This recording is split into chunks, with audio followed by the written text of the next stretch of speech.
जब हमें नाटो की जरूरत थी तब वो मौजूद नहीं थे और अगर हमें उनकी फिर से जरूरत पड़ी तो वो मौजूद नहीं होंगे। ये शब्द है अमेरिका के राष्ट्रपति डोनाल्ड ट्रंप के। दरअसल ईरान के साथ जंग के दौरान नाटो देशों से कोई मदद न मिलने पर ट्रंप बेहद नाराज हैं। ट्रंप का ये बयान नाटो को लेकर है। नाटो मतलब नॉर्थ अटलांटिक ट्रीटी ऑर्गेनाइजेशन 32 देशों का एक ऐसा सैन्य गठबंधन है जो ये तय करते हैं कि अगर किसी एक सदस्य देश पर हमला होगा तो बाकी सभी देश उसकी रक्षा करेंगे। इसमें अमेरिका भी शामिल है।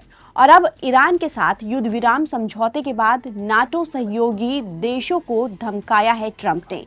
इतना ही नहीं, ग्रीनलैंड को लेकर भी अपनी पुरानी ख्वाहिश ट्रंप ने जाहिर की है।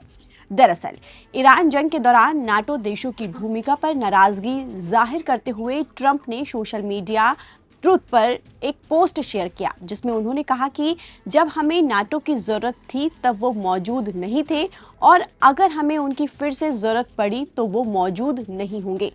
ट्रंप के इस बयान का सबसे चौंकाने वाला हिस्सा था ग्रीनलैंड को लेकर उनकी टिप्पणी। उन्होंने ग्रीनलैंड को लेकर कहा कि ग्रीनलैंड को याद रखना बर्फ का वो विशाल बद इंतजाम टुकड़ा ये सिर्फ आलोचना नहीं बल्कि नाटो की विश्वसनीयता पर भी सीधा हमला है। बता दें कि अमेरिकी राष्ट्रपति ट्रंप ने पहले भी कई बार डेनमार्क के कब्जे वाले ग्रीनलैंड पर कब्जा करने की बात कही है जिसका डेनमार्क विरोध करता रहा है। ग्रीनलैंड की सुरक्षा और विदेश नीति डेनमार्क के हाथ में है। डेनमार्क की प्रधानमंत्री मेटे फ्रेडरिकसन कह चुकी हैं कि अमेरिका की ओर से ग्रीनलैंड पर कब्जे की कोशिश से नाटो पर खतरा पैदा करती है। यूरोप के दूसरे देशों ने भी इस पर ऐतराज जताया है। हाल ही में नाटो के सेक्रेटरी जनरल मार्क रूटे के साथ अमेरिकी राष्ट्रपति डोनाल्ड ट्रंप ने बुधवार को मीटिंग की थी। उम्मीद की जा रही थी इस मीटिंग में हॉर्मुज स्ट्रेट को फिर से खुलवाने और ईरान जंग में नाटो से ना मिली मदद पर ट्रंप की नाराजगी को खत्म किया जाएगा। ये मीटिंग इसलिए भी खास थी कि ईरान युद्ध में नाटो का साथ ना मिलने पर ट्रंप ने एक इंटरव्यू में कहा था कि वो नाटो छोड़ देंगे। ऐसे में सवाल उठता है कि क्या ट्रंप के लिए नाटो छोड़ना आसान है? तो इसका जवाब है नहीं। नाटो से निकलना अमेरिका के लिए सिर्फ एक प्रेस कॉन्फ्रेंस या ट्वीट नहीं है बल्कि अमेरिका ग्लोबल पावर वाले देश की इमेज भी खो सकता है।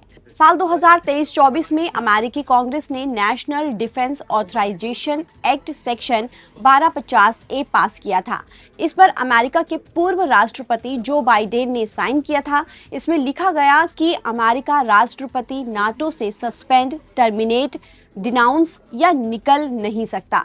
अमेरिका को नाटो छोड़ने के लिए सीनेट से 2/3 बहुमत या कांग्रेस का अलग कानून चाहिए। कोई फंड भी इस काम के लिए इस्तेमाल नहीं हो सकता। ये कानून खास तौर पर ट्रंप को रोकने के लिए बनाया गया था। CRS यानी congressional research service report R48868 में लिखा है कि ये पहला कानून है जो किसी ट्रीटी से राष्ट्रपति को निकालने से रोकता है। अगर ट्रंप अकेले नोटिस दे तो कॉन्स्टिट्यूशनल क्राइसिस हो जाएगा और सुप्रीम कोर्ट तक मामला जा सकता है। यानी ट्रंप के महज धमकियां देने से नाटो से पीछा वो नहीं छुड़ा सकते हैं। ताज़ा अपडेट के लिए आप बने रहिए नवभारत टाइम्स के साथ। नमस्कार।